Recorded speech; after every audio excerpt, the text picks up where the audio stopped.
여러분 안녕하세요. 이번 주에는 시험 기간에 앞서서 교과서에 있는 선택 활동들을 설명해 주고자 합니다. 그래서 제일 먼저 볼 거는 이제 교과서 135페이지의 선택 활동 내용인데요. 여기서 하는 거는 다음 분식 메뉴에서 무작위로 메뉴 3가지를 고르는 복불복 프로그램을 작성해 보는 것입니다. 이때 여러분들이 알아야 되는 모듈이 하나 있는데 바로 여기 있는 랜덤 모듈입니다.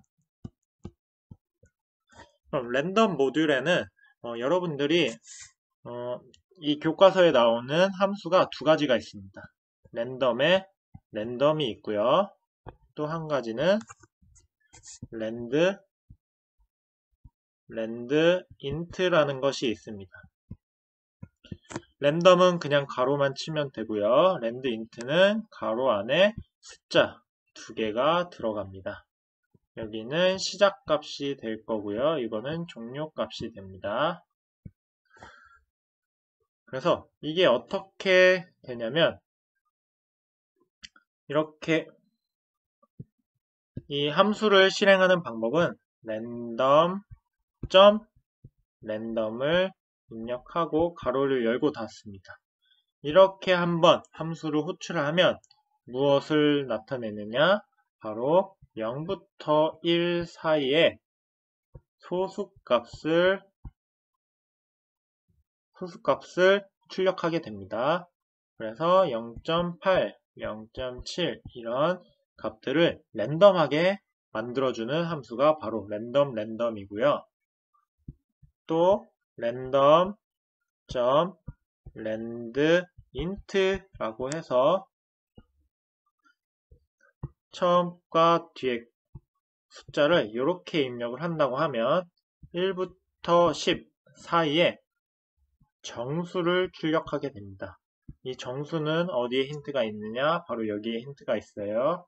랜드인트라는 거기 때문에 인트는 인티저의 앞글자라고 했어요. 그래서 인트는 정수를 뜻하는데 그래서 1부터 10 사이의 정수값들을 출력하게 됩니다. 만약에 이 숫자 값이 변해서 3부터 6까지라고 하면 여기 있는 값도 변하겠죠. 3부터 6 사이의 정수값을 출력한다는 거예요. 그래서 한번 작성을 해볼게요. 이 랜덤 함수를 사용하기 위해서는 아까도 랜덤이라는 모듈을 가져와야 한다고 했습니다. 그래서 import 랜덤이라고 입력을 해주고요. 그리고 나서 한번 사용을 할 때 이 값이 어떻게 출력이 되는지 보기 위해서 프린트로 감싸 줄게요. 프린트 안에다가 랜덤이라고 함수를 호출해 보겠습니다. 그리고 나서 컨트롤 F5를 눌러주면 이렇게 값이 뜨는 것을 확인할 수가 있습니다. 그래서 아까 랜덤이라는 것은 0부터 1 사이의 소수값이 리턴을 한다라고 얘기를 했죠. 그래서 여기 밑에 보면 0.1054713 이렇게 소수값이 출력이 되는 걸 확인할 수가 있고요. 프린트 랜덤 이번에는 정수를 한번 출력해 볼게요. 랜드인트라고 하고 처음 값을 1 뒤에 값을 10이라고 하면 이때는 1부터 10 사이 정수값을 리턴해 주게 됩니다. 그래서 우리는 1부터 10 사이에 어떤 수가 나올지 모르지만 이 함수를 통해서 우리가 최대값과 최소값을 지정을 해줄 수가 있게 되는 것입니다. 그래서 위에 건 지우고 실행을 해보면 컨트롤 F5 눌러서 실행을 해보면 이렇게 1과 10 사이에 있는 5라는 값이 출력이 되는 걸 확인할 수가 있어요. 이걸 좀 더 많은 테스트 케이스를 보기 위해서 한번 감싸 안아 볼게요. 1부터 10 사이에 값인데 이렇게 하면 이 프린트 함수문이 반복문을 통해서 10번 반복이 되겠죠. 한번 10번 반복했을 때 어떤 값들이 뜨나 한번 볼게요. Ctrl F5 눌러서 실행을 해보면 이렇게 31, 71, 73, 84, 10, 15 이렇게 1과 10 사이에 있는 모든 값들의 출력이 되는 걸 확인할 수가 있습니다. 그래서 요 랜덤과 랜덤 인트가 있는데 그 값들이 어떻게 출력되는지를 알면 여러분들이 쉽게 사용을 할 수가 있을 것입니다. 그럼 다시 돌아가 볼게요. 여기 있는 걸 한번 작성해 보겠습니다. 분식이라는 변수를 선언하고 이 안에다가 리스트 배열을 한번 넣어 줄게요. 그래서 김밥, 떡볶이,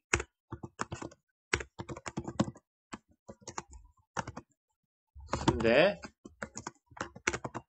어묵, 가락국수,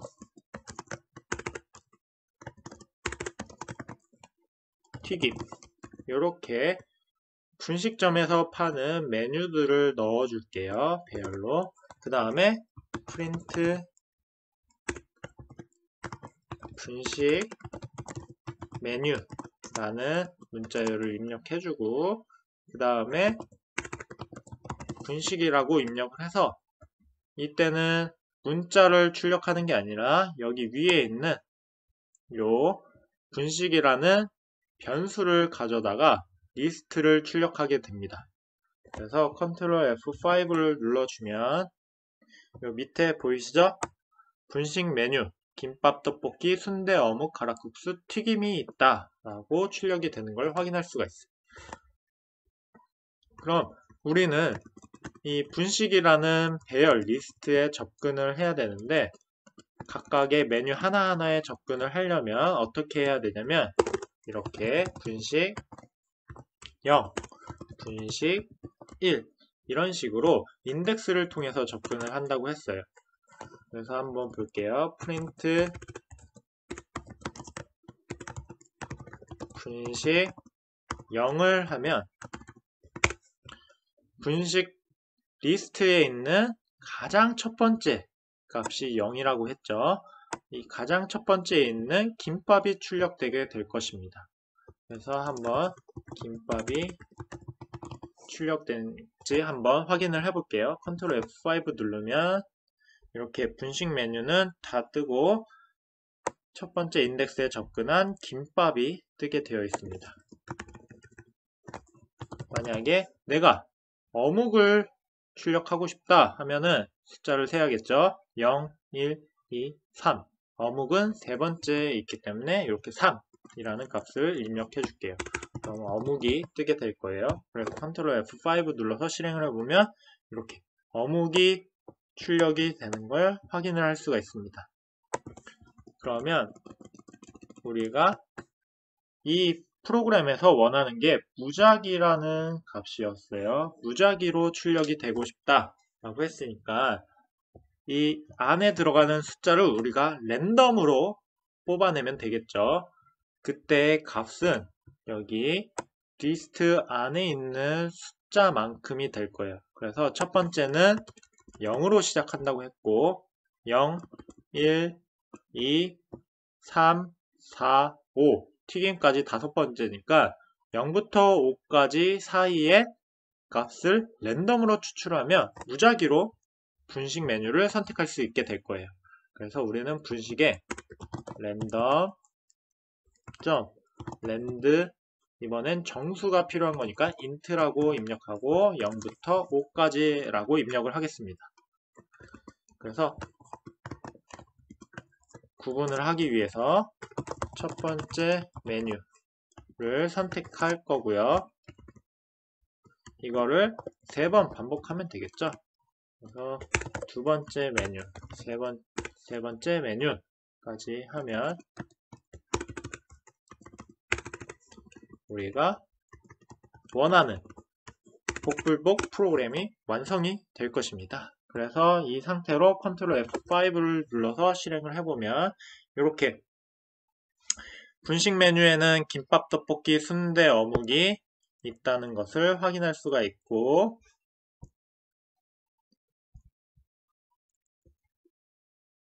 그 뒤로 첫 번째 메뉴는 어묵, 두 번째는 가락국수, 세 번째는 튀김이 선택된 것을 확인할 수가 있습니다. 만약에 다시 한번 실행을 해볼게요. 그러면 이렇게 가락국수, 순대 첫 번째 메뉴 선택한 사람은 가락국수를 했고, 두 번째 메뉴 순대, 세 번째 메뉴 선택한 사람도 순대, 이렇게 랜덤으로 추출이 돼서 앞에 것과 뒤의 값이 달라지는 것을 여러분들이 확인할 수가 있습니다. 그래서 첫 번째 선택 활동은 이렇게 작성을 하면 되고요.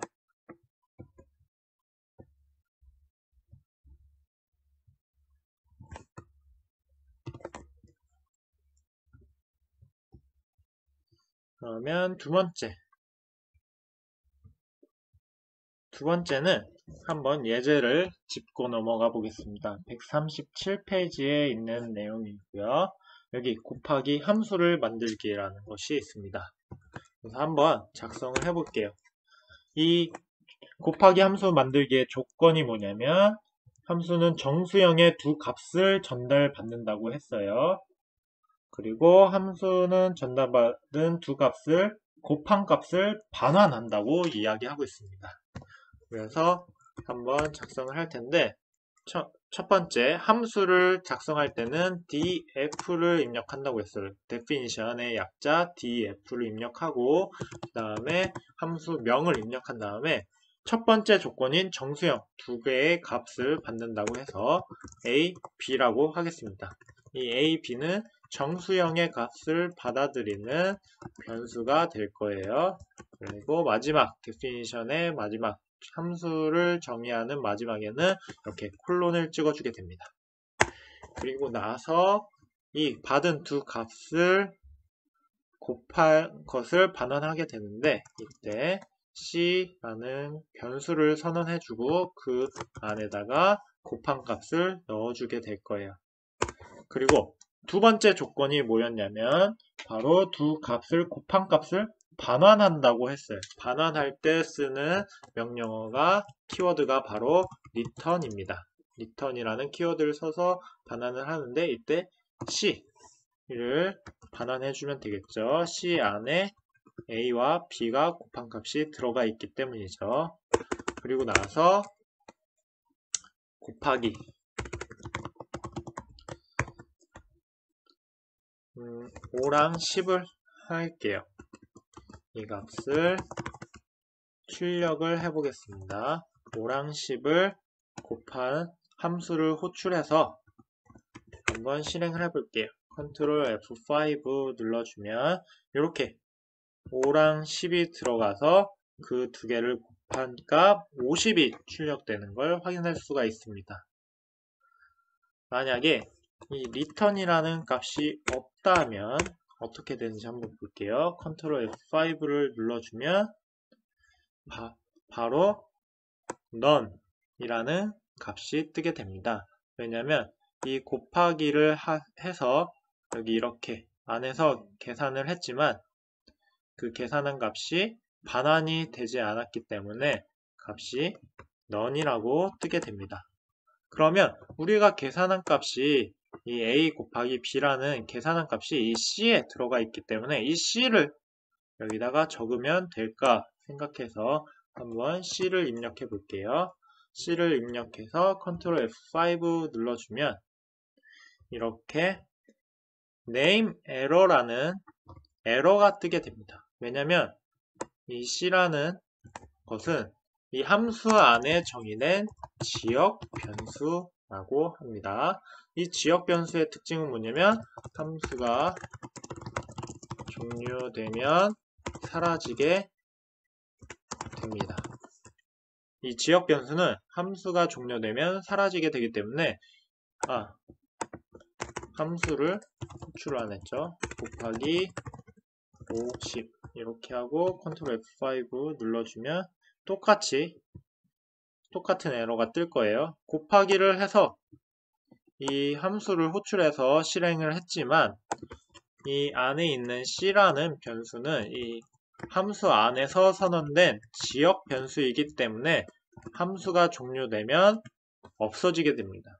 그래서 C라는 것이 사라졌기 때문에 여기 함수가 정의된 요 밑에 부분 있죠. 여기는 전역 변수인 애들만 접근이 가능합니다. 그래서 이렇게 C를 넣어줘도 확인을 할 수가 없어요.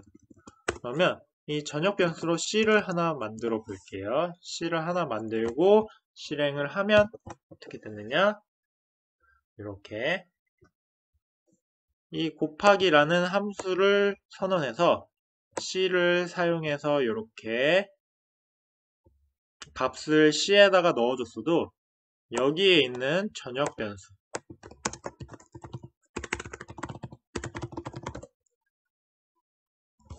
여기에 있는 전역 변수와 이 안에 있는 지역 변수는 다른 거기 때문에 같은 변수명을 가지고 있어도 같이 행동을 하지 않습니다. 근데 만약에 이 앞에다가 글로벌이라고 한번 넣어볼게요. 글로벌 C라고 해서 입력을 해주면 이때는 글로벌 C를 해주고 이렇게 C 이렇게 글로벌 C라고 C는 전역 변수다. 여기 안에서 사용하는 건 전역 변수다 라는 걸 선언해주고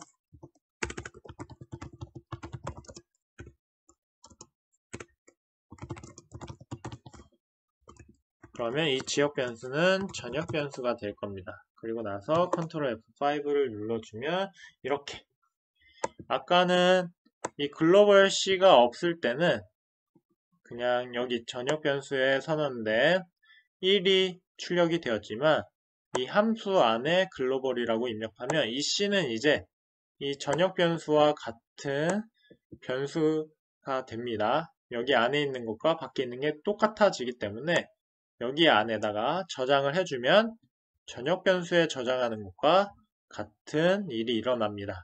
그래서 이때 출력을 해주면 이렇게 출력을 하면 계산된 결과값 50이 출력되는 것입니다.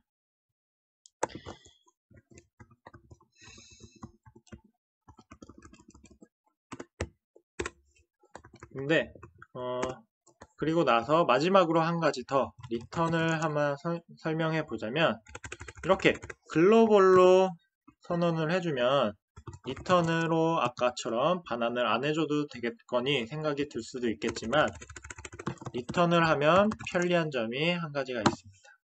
뭐냐면 이렇게 함수 호출 따로 변수명 출력 따로 할 필요 없이 곱하기를 여기 안에다가 넣어주면 바로